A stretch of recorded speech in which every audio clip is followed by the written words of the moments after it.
Hi అండి. Welcome back to my channel. ఈరోజు నేను క్యారెట్ హల్వా ఇంట్లోనే సింపుల్‌గా, టేస్టీగా ఏ విధంగా ప్రిపేర్ చేసుకోవాలో చూపిస్తున్నాను. ముందుగా దానికోసం క్యారెట్‌లని తీసుకోవాలి.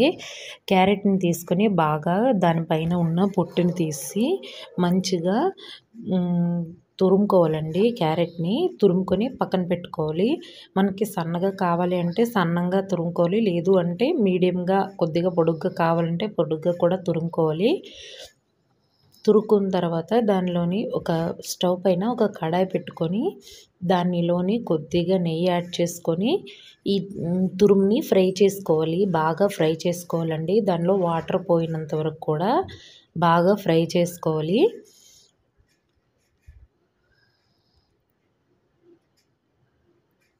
అది అడుగంటిపోకుండా, అడుగు మాడిపోకుండా బాగా ఫ్రై చేసుకోవాలి.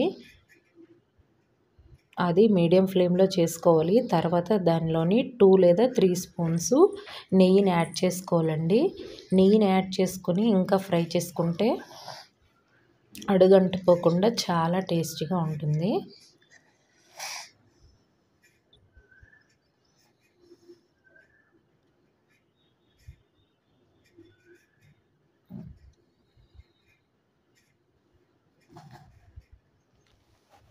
బాగా ఫ్రై చేసుకున్న తర్వాత కాచి చల్లార్చిన పాలు లేదా నార్మల్ పాలనైనా సరే యాడ్ చేసుకోవాలండి.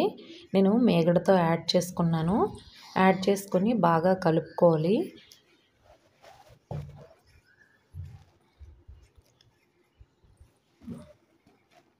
మనకి ఎక్కువ అంటే ఎక్కువ, తక్కువ అంటే తక్కువ, దాని క్వాంటిటీ బట్టి చూసుకొని పాలను యాడ్ చేసుకోవాలి. యాడ్ చేసుకొని ఒక 2 టైమ్స్ కలుపుకొని మళ్ళీ మూత పెట్టేసి ఒక 5 మినిట్స్ లేదా 10 మినిట్స్ లో ఫ్లేమ్‌లోని బాగా ఉడికించుకోవాలి. మగ్గనివ్వాలి. మగ్గిన తర్వాత మధ్యలో తీసుకొని ఒకసారి కలుపుకొని చూసుకోవాలి. కలుపుకున్న తర్వాత క్యారెట్ తురుము అనేది మెత్తగా అవుతుంది.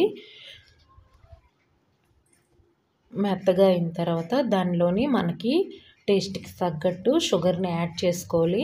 క్యారెట్ ఎక్కువ స్వీట్‌గా ఉన్నట్టయితే తక్కువ షుగర్‌ని, నార్మల్‌గా ఉంటే మాత్రం మనకి స్వీట్‌కి తగ్గట్టు మనకి ఎంత తీపి తినాలనుకుంటే అంత షుగర్‌ని యాడ్ చేసుకోవాలి. యాడ్ చేసుకున్న తర్వాత కూడా కలుపుకోవాలి. బాగా కలుపుకోవాలండి.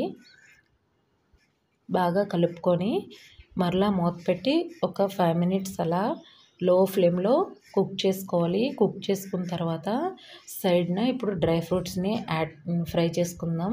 ముందుగా ఒక గిన్నెని పెట్టి దానిలోని నెయ్యిని వేసుకోవాలి. నెయ్యితో చేస్తే ఇంకా టేస్టీగా ఉంటుందండి.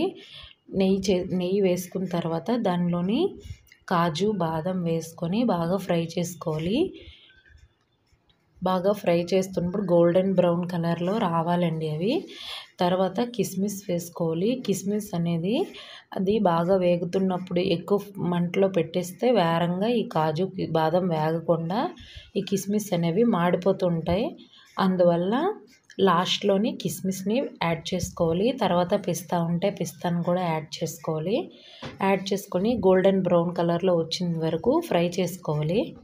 ఫ్రై చేసుకున్న తర్వాత ఆ మూత తీసి చూస్తే ఫ్రై అయిన దాన్ని క్యారెట్ బాగా గీతో సహా వేసుకొని గాజర్ ఈ డ్రై ఫ్రూట్స్ మనం ఇందాక పెట్టాం కదా దాంట్లోనే బాగా మిక్స్ చేసుకోవాలి. మొత్తం కలిసిపోయేటట్టు బాగా కలుపుకోవాలి. ఉంటే కొద్దిగా నేను చిన్నగా ఉన్న కుంకుమ పువ్వుని యాడ్ చేసుకున్నానండి. టేస్ట్ కోసం మీరు ఎలైచీని కూడా యాడ్ చేసుకోవచ్చు. తర్వాత అది ఫ్రై అయిన తర్వాత ఒక గిన్నెలోని సర్వ్ చేసుకోవడమేని. అది క్యారెట్ హల్వా అనేది చల్లగా అయిన తర్వాత తింటే మాత్రం చాలా టేస్టీగా ఉంటుంది. వేడివేడిగా కాకుండా చల్లగా అయిన తర్వాత ఫ్రిడ్జ్‌లో పెట్టి 1 అవర్ పోయిన తర్వాత తింటే ఇంకా ఉంటుంది. చాలా అంటే చాలా టేస్టీగా ఉంటుందండి. నా వీడియో నచ్చినట్టయితే లైక్ చేయండి. తప్పకుండా కామెంట్ చేయండి. Bye bye.